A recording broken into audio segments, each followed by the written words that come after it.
ಬಸವ ತತ್ವ ಪ್ರಚಾರವನ್ನೇ ಮುಖ್ಯ ಉದ್ದೇಶವನ್ನಾಗಿ ಇಟ್ಟುಕೊಂಡು ಪರಮ ಪೂಜ್ಯ ಶ್ರೀ ಜಯಚಂದ್ರಶೇಖರ ಮಹಾಸ್ವಾಮೀಜಿಗಳಿಂದ 1976ರಲ್ಲಿ ಸ್ಥಾಪನೆಯಾದ ಶ್ರೀ ಬಸವ ತತ್ವ ಪೀಠವು 2026ಕ್ಕೆ ಸುವರ್ಣ ಮಹೋತ್ಸವವನ್ನು ಆಚರಿಸುತ್ತಿದ್ದು, ಪೀಠವು ವೈಚಾರಿಕ ಸಾಂಸ್ಕೃತಿಕ ನೆಲೆಯಾಗಿದ್ದು, ಈ ಸಂದರ್ಭದಲ್ಲಿ ಪೀಠದ ಸುಸಜ್ಜಿತ ನೂತನ ಕಟ್ಟಡ ಲೋಕಾರ್ಪಣೆ ಹಾಗೂ ಬಸವ ತತ್ವ ಸಮಾವೇಶ ಕಾರ್ಯಕ್ರಮವು ಇದೇ ಫೆಬ್ರವರಿ 28 ಹಾಗೂ ಮಾರ್ಚ್ 1ರಂದು ನಡೆಯಲಿದೆ ಅಂತ ಮಠದ ಪೀಠಾಧ್ಯಕ್ಷರಾದ ಶ್ರೀ ಡಾಕ್ಟರ್ ಬಸವ ಮರುಳಸಿದ್ದ ಸ್ವಾಮೀಜಿಗಳು ಸುದ್ದಿಗೋಷ್ಠಿಯಲ್ಲಿ ಮಾಹಿತಿ ನೀಡಿದರು. ವಿಶೇಷವಾಗಿ ಪ್ರತಿ ವರ್ಷ ಶ್ರೀಮಠದ ಸಂಸ್ಥಾಪಕರಾದಂಥ ಜಯಚಂದ್ರಶೇಖರ ಮಹಾಸ್ವಾಮಿಗಳವರ ಸಂಸ್ಮರಣೆಯನ್ನು ಮತ್ತು ಜಯಚಂದ್ರಶೇಖರ ಸ್ವಾಮಿಗಳಿಗೆ ಪ್ರೇರಣೆ ಕೊಟ್ಟಿರ್ತಕ್ಕಂಥ ಪೂಜ್ಯ ಚಂದ್ರಶೇಖರ ಮಹಾಸ್ವಾಮಿಗಳವರ ಜಯಂತಿಯನ್ನು ಆಚರಣೆ ಮಾಡ್ಕೊಳ್ತಾ ಆ ಎರಡೂ ಕಾರ್ಯಕ್ರಮಗಳ ಅಂಗವಾಗಿ ನಡೆಯುವಂಥ ಬಸವ ಸಮಾವೇಶವನ್ನು ಅರ್ಥಪೂರ್ಣ ನಡೆಸಿಕೊಂಡು ಬರ್ತಾ ಇದ್ವಿ. ಈ ವರ್ಷ ಬಸವ ಸಮಾವೇಶದ ಜೊತೆಯಲ್ಲಿ ನೂತನ ಕಟ್ಟಡದ ಉದ್ಘಾಟನಾ ಸಮಾರಂಭವೂ ಕೂಡ ಸೇರಿಸಿಕೊಂಡಿರ್ತಕ್ಕಂಥದ್ದು ಸಂಭ್ರಮ ಇಮ್ಮಡಿಸಿದೆ ಅಂತೇಳಿ ನಾವು ಭಾವಿಸ್ಕೊಳ್ತೀವಿ.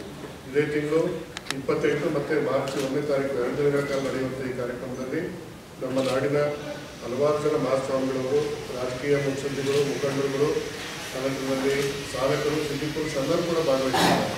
ಆ 2 ದಿನಗಳ ಕಾಲ ನಡೆಯುವಂಥ ಕಾರ್ಯಕ್ರಮಗಳಿಗೆ ಸರ್ವ ಸದ್ಭಕ್ತರು ಕೂಡ ಬಿಡು ಮಾಡಿಕೊಂಡು ಆಗಮಿಸಬೇಕು ಅನ್ನುವಂಥ ಒಂದು ಆಹ್ವಾನವನ್ನು ಈ ಮೂಲಕವಾಗಿ ಕೊಡೋದಕ್ಕೆ ಇಷ್ಟಪಡ್ತೇವೆ. ವಿಶೇಷವಾಗಿ 28ನೇ ತಾರೀಕು ಶುಕ್ರವಾರ ಬೆಳಗ್ಗೆ 5 ಗಂಟೆಗೆ ಶ್ರೀಮನ್ ನಿರಂಜನ ಪ್ರಣವ ಸ್ವಾಮಿ ಮಾಲಿಂಗ ಸ್ವಾಮಿಗಳವರು ಅವರ ಮೂಲಕ ಅವರಿಂದ ಇಷ್ಟಲಿಂಗ ಪೂಜೆ ಜರುಗುತ್ತೆ. ಆಮೇಲೆ 7 ಗಂಟೆಗೆ ಸರಿಯಾಗಿ ಷಟ್ಸ್ಥಳ ಧ್ವಜಾರೋಹಣವನ್ನು ದೊಡ್ಡಬಳ್ಳವಾಡಿ ಮಠದ ಮೃತ್ಯುಂಜಯ ಸ್ವಾಮಿ ನೆರವೇರಿಸಿಕೊಡ್ತಾ ಇದ್ದಾರೆ. ಅದಾದಮೇಲೆ 7:30ಕ್ಕೆ ಸರಿಯಾಗಿ ನಮ್ಮ ಬಸವ ಪೀಠದ ಕರ್ತೃಗಳಾದಂಥ ಪೂಜ್ಯ ಜಯಚಂದ್ರಶೇಖರ ಮಹಾಸ್ವಾಮಿಗಳವರ ಕಂಚಿನ ಪುತ್ಥಳಿಯನ್ನು ಅವರ ಸಮಾಧಿ ಮಂದಿರದಲ್ಲೇ ಅನಾವರಣ ಮಾಡ್ತಾ ಇದ್ದೇವೆ. ಅದಾದ ಮೇಲೆ 8:30ಕ್ಕೆ ಸರಿಯಾಗಿ ವಿಶ್ವಗುರು ಬಸವಣ್ಣನವರ ಶ್ರೀಮನ್ ನಿರಂಜನ ಪ್ರಣವ ಸ್ವರೂಪಿ ಚಂದ್ರಶೇಖರ ಮಹಾಸ್ವಾಮಿಗಳವರ ಮತ್ತು ಶ್ರೀಮನ್ ನಿರಂಜನ ಪ್ರಣವ ಸ್ವರೂಪಿ ಚಂದ್ರಶೇಖರ ಮಹಾಸ್ವಾಮಿಗಳವರ ಉತ್ಸವವನ್ನು ನಡೆಸ್ತಾ ಇದ್ದೇವೆ. ವಿವಿಧ ಜಾನಪದ ಕಲಾ ತಂಡಗಳೊಂದಿಗೆ ಉತ್ಸವ ಬಾಲಗಂಗಾಧರ ಸ್ವಾಮಿಗಳವರ ಉತ್ತರದಿಂದ ಪ್ರಾರಂಭವಾಗಿ ಬಸವೇಶ್ವರ ರಸ್ತೆ ಮೂಲಕ ಮಠವನ್ನು ತಲುಪುತ್ತೆ. ಅವತ್ತಿನ ದಿನ ಮಧ್ಯಾಹ್ನ 2 ಗಂಟೆಗೆ ಸರಿಯಾಗಿ ಬೆಂಗಳೂರಿನ ಐಕ್ಯಾಟ್ ಫೌಂಡೇಶನ್ ಅಂತೇಳಿ ಅದೊಂದು ವಿಶೇಷವಾಗಿ ಆರೋಗ್ಯ ಸೇವೆಗಳನ್ನು ಒದಗಿಸ್ತಕ್ಕಂಥ ಒಂದು ಫೌಂಡೇಶನ್ ಅದು. ಆ ಫೌಂಡೇಶನ್ ಆಶ್ರಯದಲ್ಲಿ ಪ್ರಾಯೋಜಕತೆಯಲ್ಲಿ ಡಾಕ್ಟರ್ ಶಾಲಿನಿ ಅಲ್ವಾಡ್ ಮತ್ತು ತಂಡದವರಿಂದ ಮಧ್ಯಾಹ್ನ 2 ಗಂಟೆಗೆ ಸರಿಯಾಗಿ ನಮ್ಮ ಚಿಕ್ಕಮಗಳೂರಿನ 500 ಜನ ಕಾಲೇಜು ವಿದ್ಯಾರ್ಥಿನಿಯರಿಗೆ ಉಚಿತವಾಗಿರ್ತಕ್ಕಂಥ CPR ತರಬೇತಿ ಶಿಬಿರವನ್ನು ಹಮ್ಮಿಕೊಂಡಿದ್ದೇವೆ.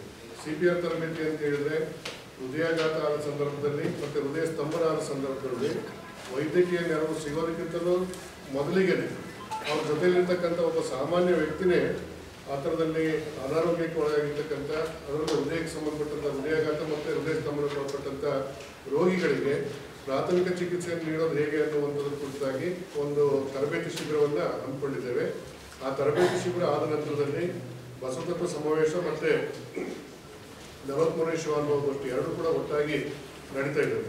ಆ ಕಾರ್ಯಕ್ರಮದಲ್ಲಿ ನಮ್ಮ ರಾಜನಹಳ್ಳಿ ವಾಲ್ಮೀಕಿ ಗುರುಪೀಠದ ಜಗದ್ಗುರು ಡಾಕ್ಟರ್ ವಾಲ್ಮೀಕಿ ಪ್ರಸನ್ನಾನಂದ ಮಹಾಸ್ವಾಮಿಗಳವರಿಗೆ ಇತ್ತೀಚೆಗೆ ತಾನೇ ತುಮಕೂರು ವಿಶ್ವವಿದ್ಯಾಲಯ ಗೌರವ ಡಾಕ್ಟರೇಟ್ ಕೊಟ್ಟು ಅಭಿನಂದಿಸಿದೆ. ಹಾಗಾಗಿ ಅವರಿಗೆ ಅಭಿನಂದನೆ ಇಟ್ಟುಕೊಂಡಿದ್ದೇವೆ. ಮತ್ತು ನಮ್ಮ ಕಡೂರಿನ ಯಳನಾಡು ಸಂಸ್ಥಾನ ಮಠದ ಸ್ವಾಮಿಗಳವರು, ಧಾರವಾಡ ದುರ್ಗಾಮಠದ ಸ್ವಾಮಿಗಳವರು, ಜಡೆ ಸಂಸ್ಥಾನ ಮಠದ ಸ್ವಾಮಿಗಳವರು, ಕಾಸಾಮಠ ಗುರುಬಸಲ್ಲ ಸ್ವಾಮಿಗಳವರು, ಶಂಕರದೇವರ ಮಠದ ಸ್ವಾಮಿಗಳವರು, ಮೂಲೆಗದ್ದೆ ಮಠ, ಅಥಣಿ ಗಚ್ಚಿನ ಮಠ, ಬಿ ಕೋಡಿಹಳ್ಳಿ ಮಠ, ಕರಡಿಗೋವಿ ಮಠ, ಮುಕುಂದೂರು ಮಠ, ಹೀಗೆ ಹಲವಾರು ಮಠಪೀಠಗಳ ಮಹಾಸ್ವಾಮಿಗಳವರು ಆ ಕಾರ್ಯಕ್ರಮಕ್ಕೆ ದಯಮಾಡಿಸ್ತಿದ್ದಾರೆ. ಅದೇ ಕಾರ್ಯಕ್ರಮದಲ್ಲಿ ಡಾಕ್ಟರ್ ಜಯ ರಾಜಶೇಖರ್ ಅವರು ಬರೆದಿರ್ತಕ್ಕಂಥ ಗಮಕರೂಪಗಳು ಅನ್ನುವಂಥ ಒಂದು ಕೃತಿಯನ್ನು SS ಮಲ್ಲಿಕಾರ್ಜುನ ಅವರು ಗಣಿ ಮತ್ತು ಭೂವಿಜ್ಞಾನ ಮತ್ತು ತೋಟಗಾರಿಕೆ ಸಚಿವರು ಕರ್ನಾಟಕ ಸರ್ಕಾರ ಇವರು ಬಿಡುಗಡೆ ಮಾಡ್ತಾ ಇದ್ದಾರೆ. ಹಾಗೆಯೇ ದಾಕ್ಷಾಯಣಿ ಜಯದೇವನವರ ದಾಕ್ಷಾಯಣಿ ವಚನಗಳ ಕೃತಿಯನ್ನು ಶರಣ BY ವಿಜಯೇಂದ್ರ ಅವರು ಅಧ್ಯಕ್ಷರು ಕರ್ನಾಟಕ BJP ಶಾಸಕರು ಶಿಕಾರಿಪುರ ಇವರು ಬಿಡುಗಡೆ ಮಾಡ್ತಾ ಇದ್ದಾರೆ. ಈ ಒಂದು ಕಾರ್ಯಕ್ರಮದಲ್ಲಿ ಸನ್ಮಾನವನ್ನು ಡಾಕ್ಟರ್ ವೀರಣ್ಣ ರಾಜನವರು, ಶರಣ ನವೀನ್ ನಾಗಪ್ಪನವರು, ಡಾಕ್ಟರ್ ಶಾಲಿನಿ ಧಾರವಾಡ ಈ 3 ಜನಗಳಿಗೆ ನಾವು ಸನ್ಮಾನವನ್ನು ಮಾಡ್ತಾ ಇದ್ದೀವಿ. ವೀರಣ್ಣ ರಾಜನವರು ಬಹಳ ದೊಡ್ಡ ಕನ್ನಡ ಸಾಹಿತ್ಯದಲ್ಲಿ ದೊಡ್ಡ ಹೆಸರನ್ನು ಮಾಡಿರ್ತಕ್ಕಂಥ ಹಿರಿಯ ಸಂಶೋಧಕರು.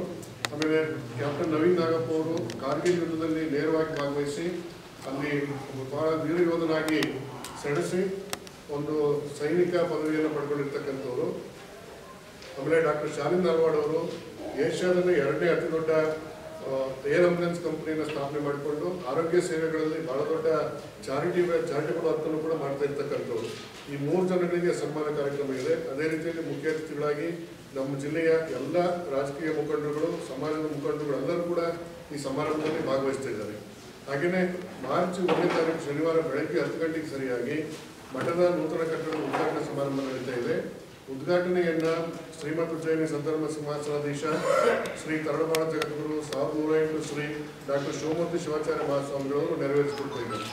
ಈ ಒಂದು ಸಮಾರಂಭದ ದಿವ್ಯ ಸಾನ್ನಿಧ್ಯವನ್ನ ಜಗದ್ಗುರು ಶಿವರಾತ್ರಿ ದೇಶಿಕೇಂದ್ರ ಮಹಾಸ್ವಾಮಿಗಳವರು, ಸುತ್ತೂರು ವೀರಸಿಂಹಾಸನ ಮಹಾಸಂಸ್ಥಾನ ಮಠ, ಶ್ರೀಮನ್ ಮಹಾರಾಜ ನಿರಂಜನ ಜಗದ್ಗುರು ಶ್ರೀ ಪಂಚಮ ಶಿವಲಿಂಗೇಶ್ವರ ಮಹಾಸ್ವಾಮಿಗಳವರು, ಸಿದ್ಧ ಸಂಸ್ಥಾನ ಮಠ ನಡೆಸೋಸಿ, ಶ್ರೀಮನ್ ಮಹಾರಾಜ ನಿರಂಜನ ಜಗದ್ಗುರು ಡಾಕ್ಟರ್ ಮಲ್ಲಿಕಾರ್ಜುನ ಮುರುಘರಾಜನ ಮಹಾಸ್ವಾಮಿಗಳವರು, ಮುರುಘರಾಜೇಂದ್ರ ಸಂಸ್ಥಾನ ಮಠ ಅನಂತಪುರಂ, ಶ್ರೀ ಬೆಕ್ಕಿಂಕಲ್ ಮಠ ಶಿವಮೊಗ್ಗ, ಶ್ರೀಮನ್ ಮಹಾರಾಜ ನಿರಂಜನ ಜಗದ್ಗುರು ಡಾಕ್ಟರ್ ತೋಂಟದ ಸಿದ್ದರಾಮ ಮಹಾಸ್ವಾಮಿಗಳವರು, ಜಗದ್ಗುರು ತೋಂಟದಾರ್ಯ ಸಂಸ್ಥಾನ ಮಠ ಗದಗ, ಜಗದ್ಗುರು 1108 ಶ್ರೀ ಸೋಮಶೇಖರ ಶಿವಾಚಾರ್ಯ ಮಹಾಸ್ವಾಮಿಗಳವರು, ಪುಷ್ಪಗಿರಿ ಸಂಸ್ಥಾನ ಮಠ ಪುಷ್ಪಗಿರಿ.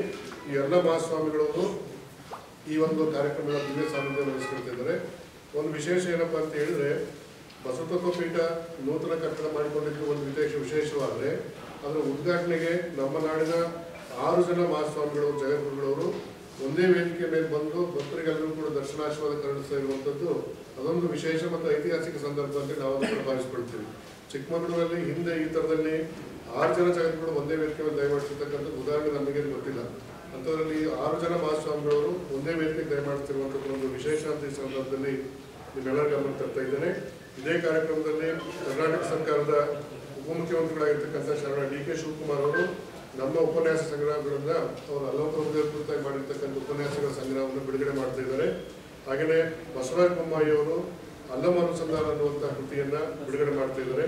ಅದೇ ರೀತಿ ಜಿಲ್ಲಾ ಉಸ್ತುವಾರಿ ಸಚಿವರಾದಂಥ ನಮ್ಮ ಕೆ.ಜೆ. ಜಾರ್ಜ್ ಅವರು ರೋಹನ್ ಭಾರ್ಗವಪುರಿ ಅವರು ಬರೆದಿರ್ತಕ್ಕಂಥ ಲತೆಯರೋಣ ಮತ್ತು ಬಿಕಾಸ್ ಆಫ್ ಯು ಅನ್ನುವಂಥ ಕೃತಿಗಳ ಬಿಡುಗಡೆ ಮಾಡ್ತಾ ಇದ್ದಾರೆ. ಹಿರೇಮಗಳೂರು ಕಣ್ಣನವರು ವಿಶೇಷ ಉಪನ್ಯಾಸವನ್ನು ಆ ಸಂದರ್ಭದಲ್ಲಿ ಮಾಡ್ತಾ ಇದ್ದಾರೆ. ಹಾಗೆಯೇ ಈ ಒಂದು ವಿಶೇಷ ಕಾರ್ಯಕ್ರಮದಲ್ಲಿ ಮುಖ್ಯ ಅತಿಥಿಗಳಾಗಿ ನಮ್ಮ ಕಟ್ಟಡ ನಿರ್ಮಾಣ ಸಮಿತಿ ಅಧ್ಯಕ್ಷರು ಮತ್ತು ಚಿಕ್ಕಮಗಳೂರು ಶಾಸಕರಾದ ತಮ್ಮಯ್ಯನವರು, ಮಾಜಿ ಸಚಿವರು ಮತ್ತು ನಮ್ಮ ವಿಧಾನ ಪರಿಷತ್ತಿನ ಶಾಸಕರಾಗಿರ್ತಕ್ಕಂಥ ಸಿ.ಟಿ. ರವಿಯವರು, ಮೂಡಿಗೆರೆ ಶಾಸಕರಾದ ಐರಾ ಮೋಟಮ್ಮ ಅವರು, ಅಪೆಕ್ಸ್ ಬ್ಯಾಂಕ್ ಅಧ್ಯಕ್ಷರು ಮತ್ತು ಮಾಜಿ ಶಾಸಕರಾದಂಥ ಬೆಳ್ಳಿ ಪ್ರಕಾಶ್ ಅವರು, ವಿಧಾನ ಪರಿಷತ್ ಸದಸ್ಯರಾದಂಥ ಭೋಜೇಗೌಡರು, ವಿಧಾನ ಪರಿಷತ್ ಸದಸ್ಯರಾದಂಥ ಧನಂಜಯ ಸರ್ಜಿ ಅವರು, ಹೀಗೆ ಹಲವಾರು ಜನ ರಾಜಕೀಯ ಮುಖಂಡರುಗಳು ಮತ್ತು ಸಮಾಜದ ಮುಖಂಡರುಗಳು ಎಲ್ಲರೂ ಕೂಡ ಈ ಕಾರ್ಯಕ್ರಮದಲ್ಲಿ ಭಾಗವಹಿಸಿದ್ದಾರೆ. ಅಧಿಕಾರಿಗಳು ಮತ್ತು ಬೇರೆ ಬೇರೆ ಗೌರವಾನ್ವಿತರೆಲ್ಲರೂ ಕೂಡ ಭಾಗವಹಿಸುವಂಥ ಈ ಕಾರ್ಯಕ್ರಮದಲ್ಲಿ ಸಾರ್ವಜನಿಕರೆಲ್ಲರೂ ಕೂಡ ಸಕ್ರಿಯವಾಗಿ ಭಾಗವಹಿಸಬೇಕು ಅನ್ನುವಂಥ ಒಂದು ಆಹ್ವಾನವನ್ನು ಈ ಸಂದರ್ಭದಲ್ಲಿ ನೀಡಿ ತಾವೆಲ್ಲರೂ ಕೂಡ ಪತ್ರಕರ್ತರು ಕೂಡ ಈ 2 ದಿನಗಳ ಕಾರ್ಯಕ್ರಮಕ್ಕೆ ಸಕ್ರಿಯವಾಗಿ ಆಗಮಿಸಿ ನಮ್ಮೆಲ್ಲರ ಜೊತೆ ಸಹಕರಿಸಬೇಕು ಅನ್ನುವಂಥ ಒಂದು ಆಹ್ವಾನವನ್ನು ತಮಗೂ ಕೂಡ ನೀಡಿ ಈ ಒಂದು ಮಾತೃ ವಿರಾಮ ಮಾಡ್ತಾನೆ ಚರ್ಚಿಸಲಾಗಿದೆ. ಶ್ರೀಮಠದ ನಿರ್ಮಾಣ ಸಮಿತಿಯ ಅಧ್ಯಕ್ಷರು ಹಾಗೂ ಚಿಕ್ಕಮಗಳೂರು ಕ್ಷೇತ್ರ ಶಾಸಕರಾದ ಎಚ್.ಡಿ. ತಮ್ಮಯ್ಯನವರು ಮಾತನಾಡಿ ಮಠದ ಕಾರ್ಯವೈಖರಿಯ ಬಗ್ಗೆ ಸಂತಸ ವ್ಯಕ್ತಪಡಿಸಿದರು. ಮುಖ್ಯಮಂತ್ರಿ ಆದಾಗ ಅದರಲ್ಲಿ 1.5 ಕೋಟಿ ಅನುದಾನ ಬಿಡುಗಡೆಯಾಗಿತ್ತು. ಇನ್ನು ಸುಮಾರು 2 ಕೋಟಿಯಷ್ಟು ಭಕ್ತರು ದೇಣಿಗೆ ಮುಖಾಂತರ ಒಟ್ಟು 3.5 ಕೋಟಿ ರೂಪಾಯಿ ವೆಚ್ಚದಲ್ಲಿ ಈ ಒಂದು ನೂತನ ಕಟ್ಟಡ ನಿರ್ಮಾಣ ಆಗಿದೆ. ಮತ್ತು ಬಹುಶಃ ಚಿಕ್ಕಮಗಳೂರು ನಗರದಲ್ಲಿ ನಮ್ಮ ವೀರಶೈವ ಲಿಂಗಾಯತ ಪರಂಪರೆಯಲ್ಲಿ ಈ ರೀತಿಯ ಒಂದು ಮಠದ ನಮ್ಮ ನಗರದೊಳಗಡೆ, ನಮ್ಮದು ರಂಭಾಪುರಿನಲ್ಲಿ ದೊಡ್ಡ ಮಠ ಇದೆ, ಶಂಕರದೇವರ ಮಠ ಎಲ್ಲ ಇದ್ದಾವೆ. ಆದರೆ ನಗರದೊಳಗಡೆ ನಮ್ಮ ವೀರಶೈವ ಪರಂಪರೆಯಲ್ಲಿ ಈ ರೀತಿಯ ಒಂದು ನೂತನ ಮಠ ನಿರ್ಮಾಣ ಆಗಿರೋದು ಭಾಳ ಹೆಮ್ಮೆ. ಹಾಗಾಗಿ ಈ ಒಂದು ನೂತನ ಮಠದ ಉದ್ಘಾಟನಾ ಸಮಾರಂಭಕ್ಕೆ 6 ಜನ ಜಗದ್ಗುರುಗಳು ಬರ್ತಿರ್ತಕ್ಕಂಥದ್ದು, ಮಾಜಿ ಮುಖ್ಯಮಂತ್ರಿಗಳು, ಹಾಲಿ ಉಪಮುಖ್ಯಮಂತ್ರಿಗಳು, ಹಲವಾರು ಜನ ಮಂತ್ರಿಗಳು, ಜನಪ್ರತಿನಿಧಿಗಳು, ಸಮಾಜದ ಪ್ರಮುಖರು ಆಗಮಿಸ್ತಾ ಇರ್ತಕ್ಕಂಥದ್ದು ಒಂದು ಹೆಮ್ಮೆ. ಹಾಗಾಗಿ ಈ ಒಂದು ಕಾರ್ಯಕ್ರಮಕ್ಕೆ ಅತಿ ಹೆಚ್ಚಿನ ಭಕ್ತರು ಬರ್ತಾ ಇದ್ದಾರೆ. ಅದಕ್ಕೆಲ್ಲ ಸಹಕಾರವನ್ನು ಶರಣರು ನೀಡಿದ್ದಾರೆ. ಕಾರ್ಯಕ್ರಮದಲ್ಲಿ ಬಸವ ತತ್ವ ಪೀಠದ ಪ್ರಮುಖರು, ಮುಖಂಡರು ಹಾಗೂ ರಾಜಕೀಯ ಮುಖಂಡರು ಉಪಸ್ಥಿತರಿದ್ದರು. ಸುದ್ದಿ 18 ಸದಾ ನಿಮ್ಮೊಂದಿಗೆ.